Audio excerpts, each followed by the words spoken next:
And earlier today, I spoke with counterintelligence executive Cayce Fleming. He's the CEO of Blackops Partners Corporation and shares his analysis of the Chinese regime's spy balloon.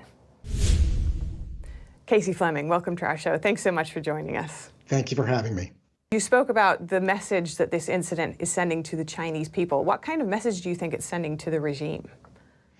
To the regime, it just reinforces their thought that the United States is weak, we're slow to respond, they can walk all over us because they're the new dominant player on the world scene, and they have every intention of replacing the United States. And this is one element of that.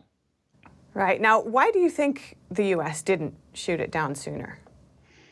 I think it caught the U.S. by surprise. The reason it wasn't shot down is that we really couldn't believe that it happened, and we were caught flat-footed from a military perspective. I will tell you my personal opinion that there's no way that a U.S. balloon would ever fly anywhere near China. And if you look back into, I believe, 2001, the Hainan Island incident, a Chinese fighter pilot forced a Navy reconnaissance plane down out of international airspace onto Hainan Island. So you can see even way back when that the CCP overstepped into international airspace and forced down a U.S. Navy plane. A U.S. balloon would never be allowed anywhere near Chinese airspace. And so what do you think should happen now? I think the American people as individuals need to understand really what this true threat is.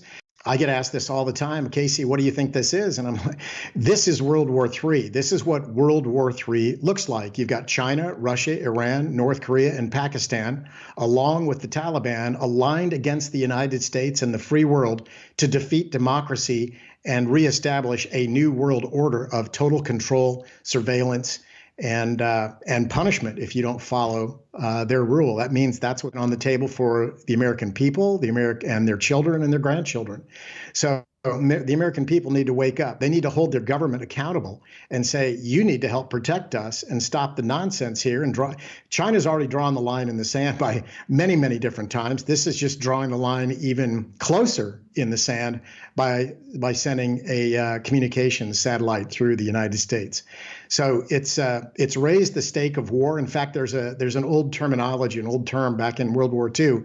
When the balloons launch, that's when we have an airstrike when it's coming. So the balloons have launched. The balloons are lifting, and it's actually ironic that this is the issue that's at hand.